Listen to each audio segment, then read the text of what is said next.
सुबुकपुर नाम का एक गांव था। उस गांव में एक पति पत्नी रहा करते थे।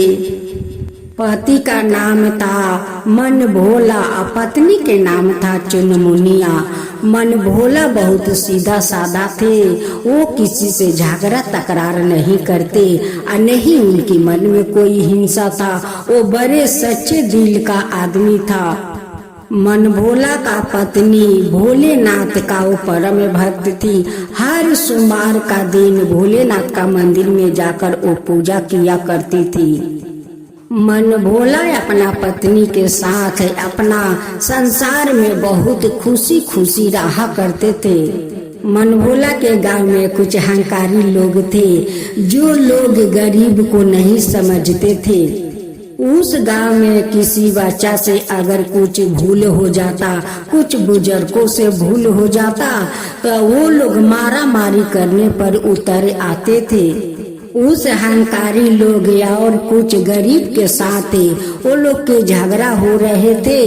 वो लोग मारा मारी करने के लिए उनकी दरवाजे तक दौड़ पड़ते हैं। मन भोला किसी काम के लिए दूसरा गांव में जा रहे थे। वो खड़े होकर वो देख रहे थे और मने मने कह रहे थे कि ये लोग का इतना जोर है, इतना ताकत है कि किसी गरीब का घर में झगड़ा लगता है तो ये लोग मारा मारी करने पर दौड़ पड़ते हैं। ये तो गलत बात है। मन भोला काम के लिए गांव में चला गया। इधर जिसका घर में वो लोग मारने आया था वो लोग पंचायत बुलाया कि इसे विचार कर नहीं होगा, नहीं विचार होगा तो ये सभी को घर में कुछ होगा तो वो दौड़ दौड़ को मारने के लिए जाएंगे। ये तो ठीक नहीं है। इसके लिए तो पंचायत को विचार कर नहीं होगा। पंचायत आया, उनकी विचार करने लगा और वो अहंकारी लोग झूठ बोल दिया कि ये आदमी झूठ बोल रहा है, हम लोग इनकी दरवाजे तक मारने के लिए नहीं गए थे। वो आदमी कहता है कि नहीं मुखिया साहेब, ये लोग आए थे मारने के लिए। तो वो अहंकारी आदमी कहता है कि मैं जो मारने गया था, तुम्हारा पास कोई सबूत है? वो आदमी कहता है कि हाँ है। मन भोला खड़ा होकर देख रहा था, वही सबूत है, वही उसकी गवाही देंगे। मुखिया हुक्म करते हैं कि जाओ मन भोला को इस पंचायत में बुलाओ। वो आदमी जाकर मन भोला को बुला कर ले आते हैं। मन भोला कभी झूठ नहीं बोलता था, वो जो बोलता वो सच बोलता। उससे पूछा गया तो मन भोला बोला कि मैं तो वहाँ पर खड़ा हुआ था, लेकिन देखा कि वो लोग दौड़ कर उन्हें मारने के लिए दरवाजे तक पहुंच गया। मन भोला का बात सुनकर उस अहंकारी आदमी से मुखिया कहते हैं कि ऐसा क्यों किया, तू मारने के लिए उनकी घर में क्यों गया? एक जगह रहने से तो छोटा मोटा झगड़ा लग ही जाता है, लेकिन इसका तो मतलब नहीं है कि थोड़ा बहुत झगड़ा लग गया तो उनकी घर में ढुक कर जाकर मारपीट कर चले आओ। मुखिया कहते हैं कि भरे पंचायत में तुम उससे माफी मांगो कि ऐसा काम कभी नहीं करोगे, किसी को घर में मारने के लिए नहीं जाओगे। मन भोला का बात सुनकर वो अहंकारी लोग का अंदर में ज्वालामुखी अग्नि उबलने लगा।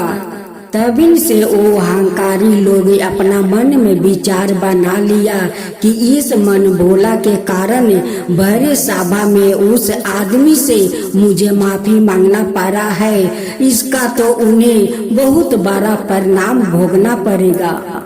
इधर मन भोला का पत्नी माँ बनने वाली थी। मन भोला कहने लगे कि देखो मुझे फिर से उस गांव में जाना है, कुछ काम है, मैं तुरंत लौट कर चली आऊंगी। मन भोला काम के लिए उस दूसरा गांव में जा रहा था। उनकी बदमाश देखता है कि मन भोला तो अकेला है, वो कहीं जा रहा है। वो जाकर उस अहंकारी लोग से बोलते हैं। वो आदमी बोला कि जाओ उसके मुख में निसारू दावा सुंघा देना, सुंघा कर उसे उधर मार कर फेंक देना। उसी के कारण मेरा अपमान हुआ है। भरल पंचायत में मुझे माफी मांगना पड़ा है। ऐसा आदमी को तुम लोग मत छोड़ना, उसे मार डालो, उसका नाम निशान मिटा डालो। कुछ बदमाश उनके पीछा करने लगा। एक कपड़ा में बेहोशी दवा लगा लेते हैं और उस कपड़ा को जाकर उनके मुंह पर रख देता है। मन भोला बेहोश हो जाता है और उन्हें ले जाकर मार कर फेंक देता है। इधर चुनमुनिया अपना पति को राह देख रही थी कि इतना देर हो गया, अभी तक तो मेरे पति नहीं आया। क्या बात है कि अभी तक नहीं आया। राह देखते देखते चुनमुनिया को शाम हो गया। उसी गांव का कई आदमी उसी रास्ते से आ रहे थे। देखते हैं कि ये तो मन भोला है, कोई मार कर फेंक दिया है। आकर चुनमुनिया से कहते हैं कि देखो तुम्हारा पति का कोई मार कर फेंक दिया है। चुनमुनिया तो समझ गई कि ये ही गुंडा लोग तो मेरा पति को मार कर फेंके होंगे, क्योंकि पंचायत में जाकर गवाही दिया था। चुनमुनिया उस सभी आदमी से कहने लगी कि भैया मेरे पति को आरती पर सुला लीजिए या शमशान लेकर इन्हें गति कर दीजिए। देखिए मेरा तो कोई नहीं है। वो लोग उनकी पति को आरतिया बनाते हैं, आरती पर सुला कर शमशान ले जाकर उन्हें गति कर देते हैं। चुनमुनिया भोलेनाथ का मंदिर जाती है या भोलेनाथ से कहती है कि भगवान मेरा पूजा में कोई कमी हो गया था, क्यों आपका रहते हुए मेरे आदमी को वो लोग मार डाला, आप रक्षा तक नहीं किया। आपको मैं पूजा करती हूँ, भक्ति भाव से करती हूँ, फिर भी आप मेरे पति को रक्षा नहीं किया। तो आज आपको कहती हूँ, आज से आपका मंदिर कभी नहीं आऊंगी, कभी नहीं पूजा करूंगी। चुनमुनिया रोते भी लगते अपना घर चली जाती है।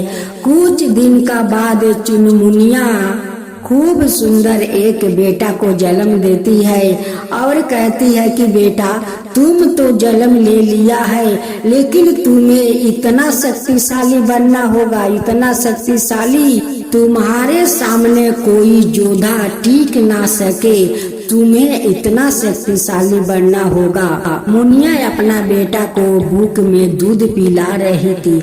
उसी समय एक सांप का बच्चा आता है और उनकी चौखट पर बैठ जाता है।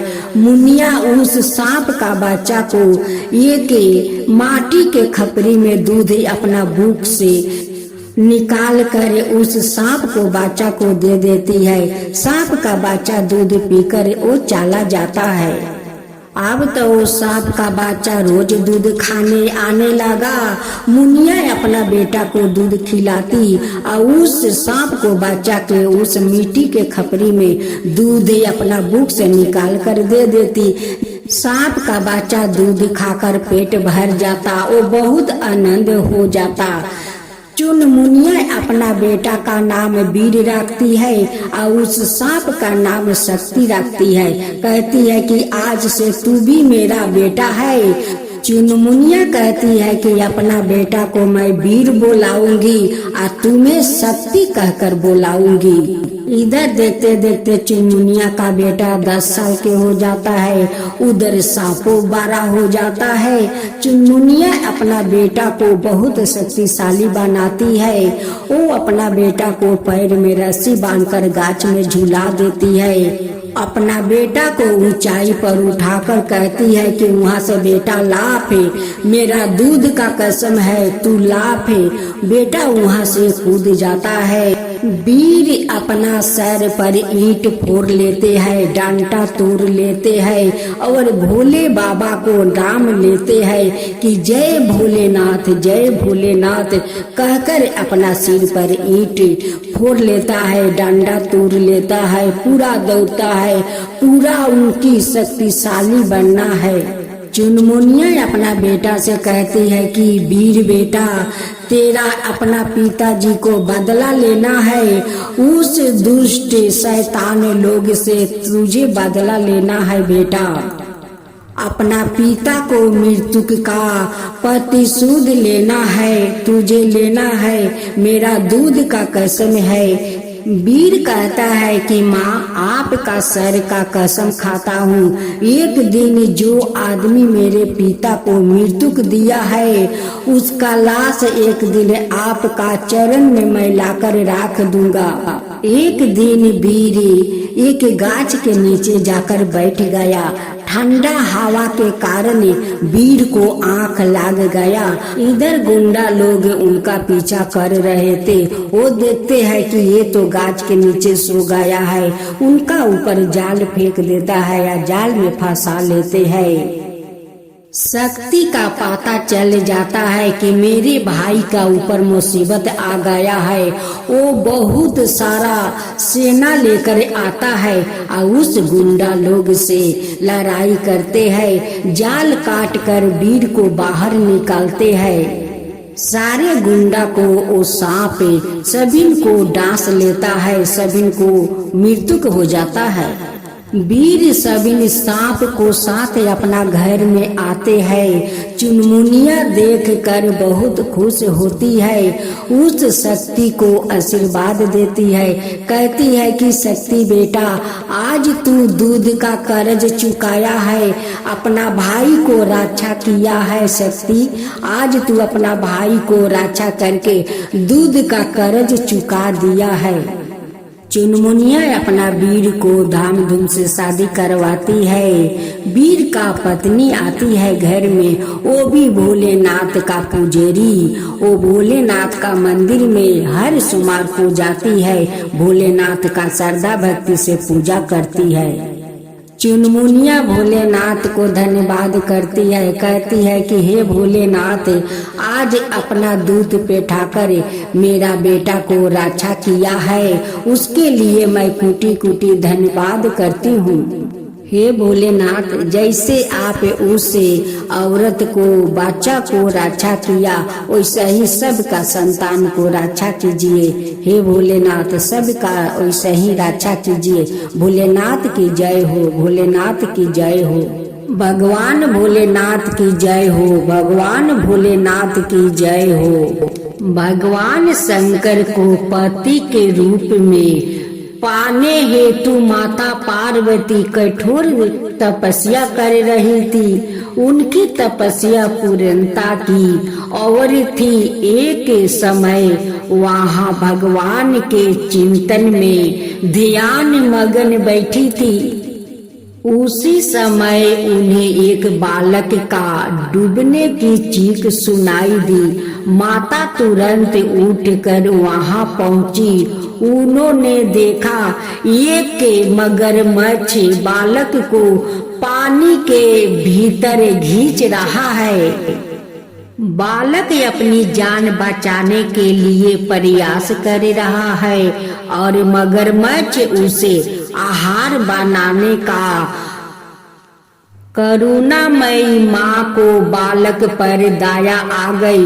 उन्होंने मगरमच्छ से निवेदन किया कि बालक को छोड़ दीजिए, इसे आहार ना बनाइए। मगरमच्छ बोला, माता, यह मेरा आहार है। मुझे हर छठे दिन उदार पूर्ति हेतु जो पहले मिलता है उसे मेरा आहार है। ब्रह्मा ने निश्चित किया है। माता ने फिर कहा, आप इसे छोड़ दो, इसके बदले मैं अपनी तपस्या का फल दूंगी। ग्रह ने कहा, ठीक है। माता ने उसी समय संकल्प कर अपनी पूरी तपस्या का पूर्ण फल उस ग्रह को दे दिया। ग्रह तपस्या का फल को प्राप्त कर सूर्य की भांति चमक उठा।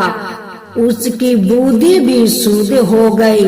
उसने कहा, माता, आप अपना पुण्य वापस ले लो, मैं इस बालक को ही छोड़ दूंगा।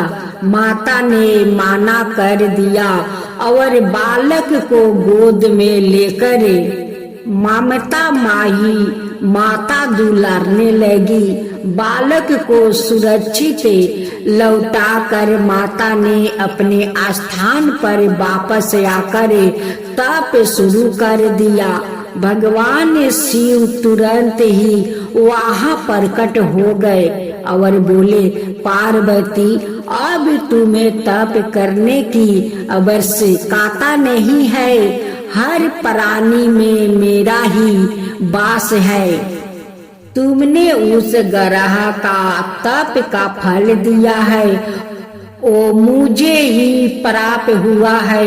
अतः तुम्हारा तप फल अंत गुना हो गया है। तुमने करुणा बस दरबीत होकर किसी प्राणी की रक्षा की। अंत में तुम पर प्रसन्न हूँ और तुम्हें पत्नी रूप में स्वीकार करता हूँ। कथा का सारांश यही है कि जो परहित की कामना करता है उस पर परमात्मा की असीम कृपा होती है। जो व्याकुल असहायों की सहायता करता है, दयालु प्रेमी करुणाकारी होता है, ईश्वर उसको स्वीकार करते हैं। यह गाथा शिव पुराण में उल्लेखित है। जय शिव ओंकारा, प्रभु हरे शिव ओंकारा, ब्रह्मा विष्णु सदा शिव हरदन लीलारा। ओम जय शिव ओंकारा, एकानन चतुरानन पंचानन राजे, शिव पंचानन राजे, हंसासन उदासन विषिवाहन सजे। ओम जय शिव ओंकारा, दो भुज चतुर भुजन सभुज अतिशोभे, तीनों रूपन लगिता त्रिभुवन जनि मोहे। ओम जय शिव ओंकारा, अक्षरमाला वैनिमाला चंदन निगमन सोहे, बोले सुधिकारी। ओम जय शिव ओंकारा, शीतम पतितम वरिणं वैयंगे, संतादिके वरिमादिके भूतादिके संगे। ओम जय शिव ओंकारा, करके मंडल चक्र सुंदरता, जग करता जग भरता, जग पालन करता। ओम